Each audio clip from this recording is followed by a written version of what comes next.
Hey, welcome back, friends. Exciting day. I'm here at B&W, Humboldt, Kansas.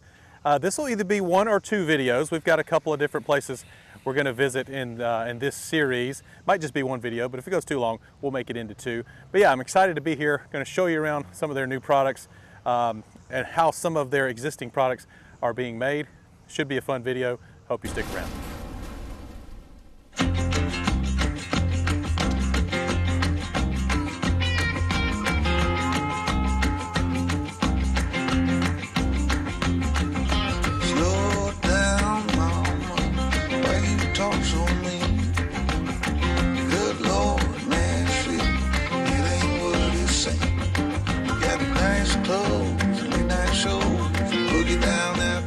All right, guys, we're inside the plant here at B&W, and this is Mr. Matt Akins. He's production manager here at B&W, and he's going to show us around today. We're in Humboldt, Kansas. This is their first plant. Yep. Is that correct? That's where we started. And this is a 600,000 square foot facility. We're going to take you from the beginning to the end of their production. I'm excited. You ready to go? Yep, ready to go. All right, let's do this. We're going to start with where we receive plate and sheet steel. It's one of our very important materials that we're building hitches out of. So a lot of shape, form, and plate come into the plant, and this is where we take delivery of them. Here you go, guys. As Matt mentioned, here's one of the tractor trailers. Bringing USA sourced steel. All of the steel you'll see today is sourced in the USA. Let's keep following Matt around.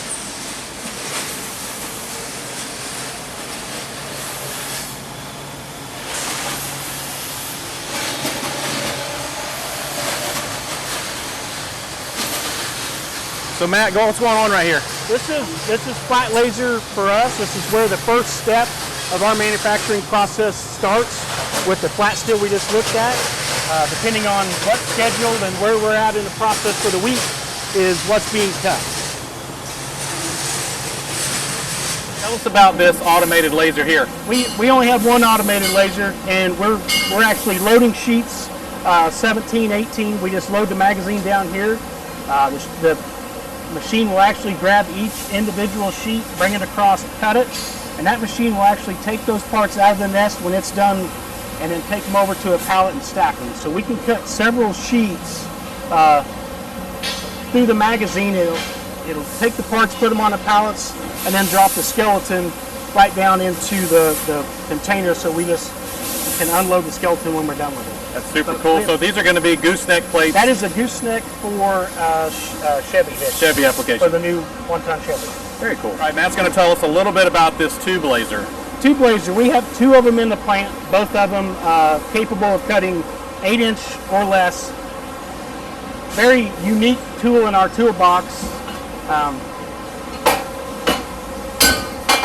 We're using it just to cut tube right now. This thing is cutting cross member for the new Ford one-ton gooseneck hitch.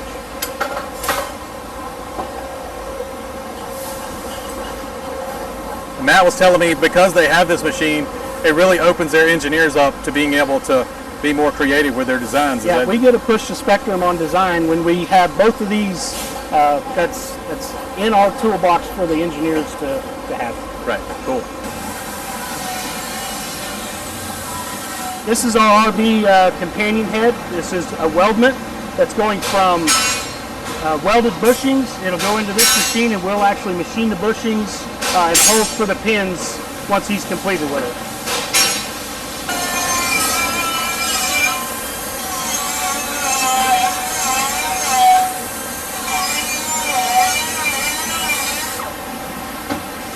Appreciate that. Thank you. All right, Matt, tell us what's going on out here, outside storage. This is outside storage. This is where we're unloading bar, a lot of tubing and everything that gets stored out here, and then we're going to bring it back in through the saws and cut them through a series of cold saws or band saws to get it to the next link, next shorter link. Guys, I know you're seeing a lot of steel right now. Don't forget, this is all USA sourced steel, so I think for a lot of you that's a really important fact. All right, Matt, what's going on here? So this is the other side of where we're unloading bars, shapes, tubing, that kind of material that's going into our plant. All gets unloaded here and then cut through a series of band saws or cold saws, depending on where the product's headed.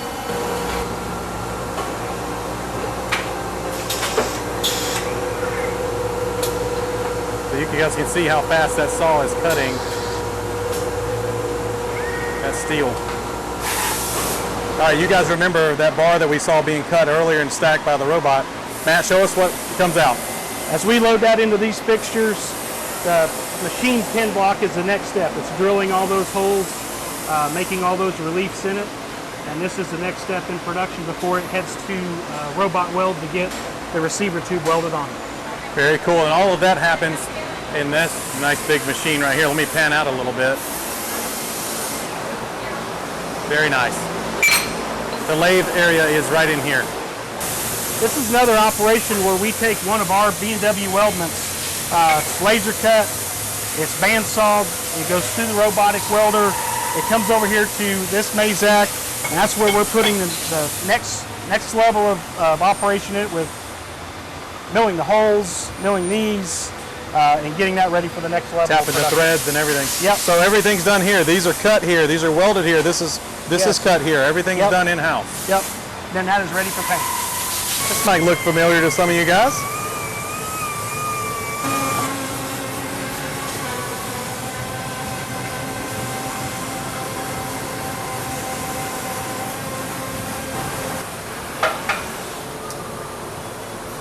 Still red hot. Back to the next step in our manufacturing process is press brake. We have two automated press brakes that are run by Robotics. This one's building an 800 center right now that fits a Ford.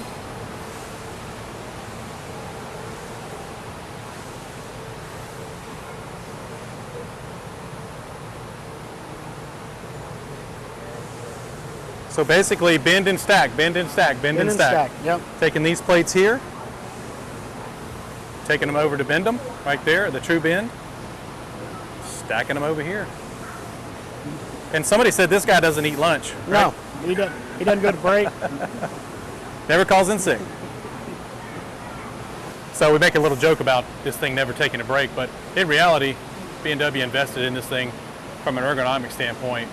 This was one of the areas they were having people, these are heavy plates, right? And there's a lot of twisting. You can see the robot doing that. So they're having some folks having, carpal tunnel issues, wrists, elbows, shoulders.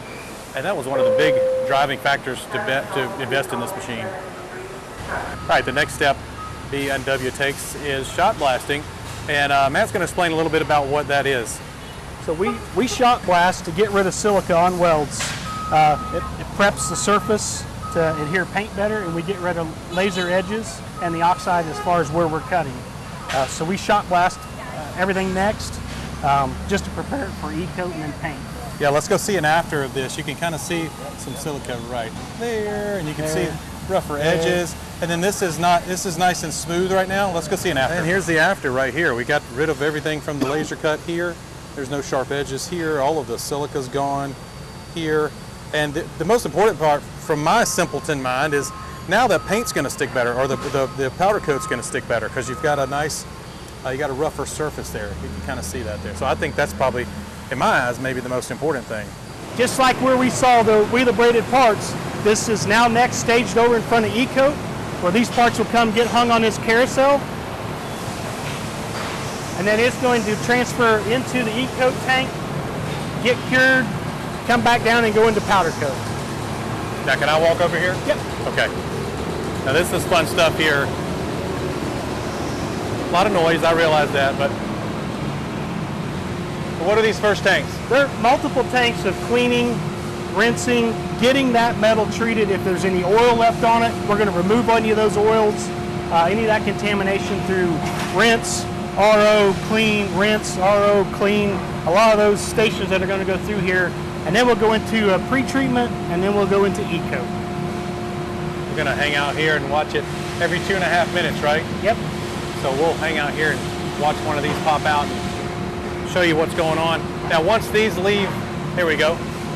Once these leave these tanks, they go upstairs to a huge oven, and I'll show you that in just a second. So this was cleaning here, right? Yep.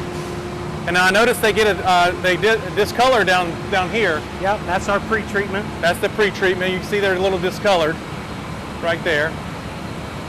And then this is a primer. That's going right into the e-coat bath, and we're applying the e-coat in this bath, and we're actually rinsing 2 baths past it. Okay, very cool. And then it'll all get transferred. And it goes up here? Up there, and it travels back across that oven 400 all the way degrees, back. right? Yeah. Very, very cool. This is fun stuff to me. I feel like I'm on that show, How It's Made. Just where we left off, these parts come out of E-coat, and now they're being transferred onto a powder coat line, and this is where we're applying powder, and then the next step will go into a cure oven for it. Now, interestingly, this is cool right here. Yeah, it has to be climate controlled. Oh, nice, okay. Now this one's coming up right behind us. Look out. And that's the last one for a minute. Very cool shot right there. It's going through a set of automated guns, but we have touch-up on both sides just to make sure we're getting back in all those Faraday areas. Right. And we're getting coverage where we need it. There's the finished product. Now these will go and cook now, right? We're headed into the oven to go here, go upstairs, and go cook. All right, here's the finished product after it's been cooked. And you guys know what these are if we look at it from this perspective. A lot of you fifth wheelers. Nice and shiny. This is where toe and stow will actually come together, get assembled. We've got the welded, machined, E-coated, painted swing arm that we've watched go through the manufacturing process. We're now applying decals to it. She's going to assemble a ball with it.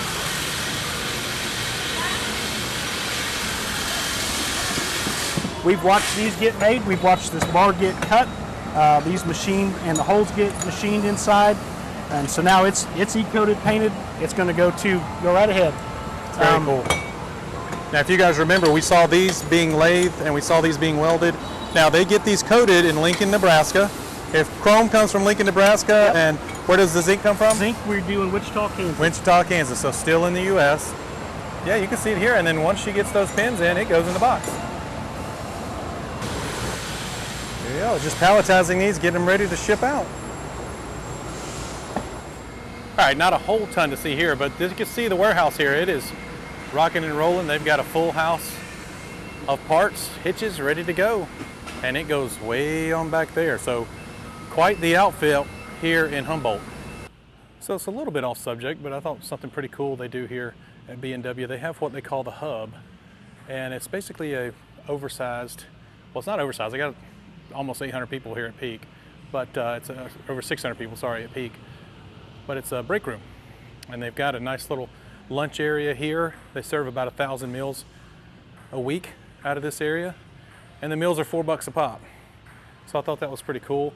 They've even got a certified storm shelter that holds 685 people here in the employee break room. So I thought this was cool, pretty cool. They did this about a year ago, and it's nice to have a spot to eat here in Humboldt. They treat their employees pretty good here. So on that note of the storm shelter, they actually turned this into a training area. Hopefully they'll never need it for a storm shelter. But they got a little virtual reality welding area here. I thought that was pretty cool. Looks like they've got some training opportunities down there with those computers. And then a couple of finished products over here. Nice big fifth wheel boxes. Just saw those being made. So what I didn't include was they actually have a clinic here as well in the hub, but they also do everyone's laundry. So I thought that was pretty awesome. So another thing that's really cool that B&W is doing is they're teaming up with the local community college and coming up with a CNC class.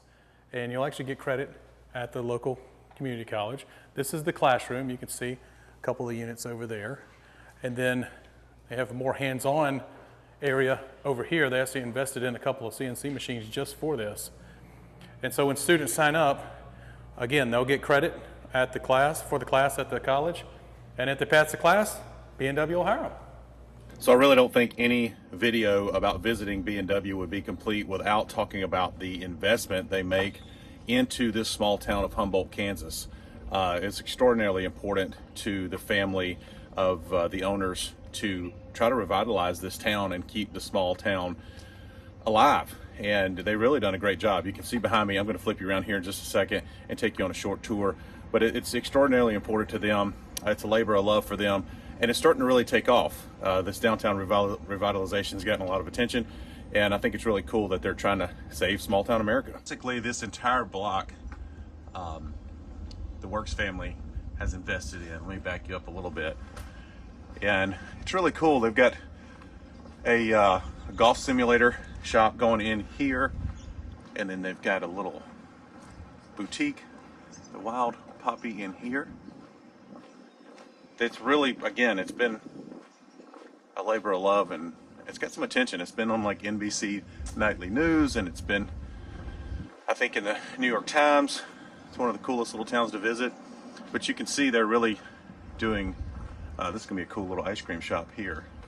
That's fun. But they're really doing their best to keep this small town alive. And I think they're succeeding. They seem to be. It's a great little square. There's the water tower there, the Humboldt water tower. Got a nice little park here in the middle. And the police department, City Hall over there. And you can see it extends down a couple more blocks as well. So I'm really cheering for them here. I think this is great, trying to keep small towns alive. I go through so many towns in rural Georgia while we're camping. They're just dying or died. So it's kind of disappointing to see, but I love that they're making this a part of their investment is in their own town. All right, guys, just a big shout out to Matt here at B&W. I really do appreciate him taking us around. Are you ready to give that mic over to Taylor? Yep, somebody else's turn. Okay, sounds good. Thank you so much. I really do appreciate it. Thank you for coming.